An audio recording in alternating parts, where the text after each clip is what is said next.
Sedekah kecil ini beratnya mengalahkan gunung emas. Bayangkan dua orang memberi di waktu yang sama. Yang satu menyerahkan emas bertumpuk, yang lain hanya memegang sepotong roti kecil. Di mata manusia, emas selalu terlihat lebih mulia. Namun di sisi Allah, nilai sedekah tidak diukur dari jumlahnya, melainkan dari apa yang kita relakan. Dan inilah kisahnya. Di sebuah perkampungan sederhana, hidup seorang lelaki miskin. Pakaiannya lusuh, langkahnya pelan, perutnya sering kosong, namun hatinya masih hidup. Suatu pagi, ia duduk sendirian memandangi sepotong roti di tangannya. Roti itu kecil, sederhana, namun sangat berarti baginya. Ia berbisik pelan, "Ini satu-satunya makananku hari ini." Tangannya gemetar, matanya menatap roti itu lama. Sunyi, hanya angin yang lewat. Tiba-tiba, datang seorang pengemis dengan langkah tertatih. Wajahnya pucat, tubuhnya lemah. Ia berkata lirih, "Wahai saudaraku, aku belum makan sejak kemarin." Lelaki miskin itu terdiam. Ia menelan ludah. Dalam hatinya berkata, "Ku juga lapar.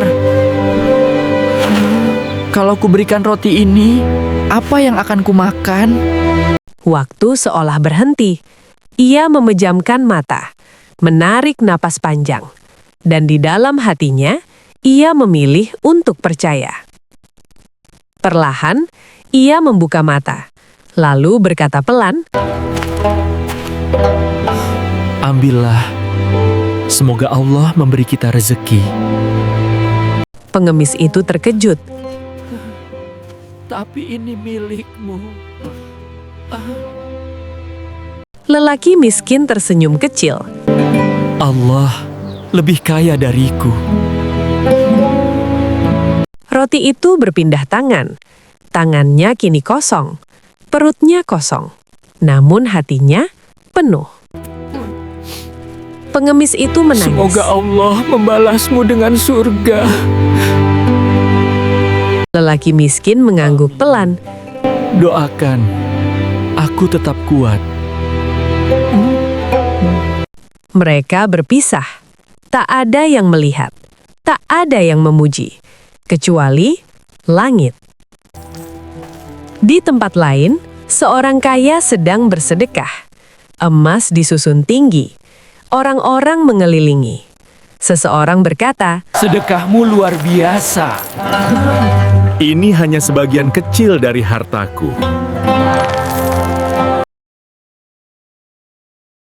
emas itu besar, namun tak mengubah hidupnya. Rasulullah Shallallahu Alaihi Wasallam bersabda kepada para sahabat, sedekah yang paling utama adalah sedekah dari orang yang sedikit hartanya. Para sahabat bertanya, "Mengapa wahai Rasulullah?" Beliau menjawab, "Karena ia memberi dari apa yang ia butuhkan." Di langit, timbangan amal pun bergerak. Sepotong roti kecil itu jatuh ke timbangan. Terlihat ringan di mata manusia. Namun cahaya menyala dan timbangan itu turun dengan berat, mengalahkan gunung emas. Kisah ini bukan tentang roti, bukan tentang emas, tapi tentang hati. Allah tidak bertanya, seberapa banyak yang kamu beri. Allah bertanya, seberapa besar yang kamu relakan. Mungkin kita bukan orang kaya, namun kita bisa berkata, ambillah dulu. Aku bisa menunggu. Aku berbagi walau sedikit. Dan bisa jadi, sedekah kecil itulah yang menyelamatkan kita. Kalau hari ini kamu punya sedikit, masihkah kamu mau berbagi? Jawabannya ada di hati kita masing-masing. Semoga Allah menerima setiap kebaikan kecil kita. Amin. Jika kisah ini menyentuh hatimu, bagikan agar kebaikan ini sampai ke lebih banyak orang.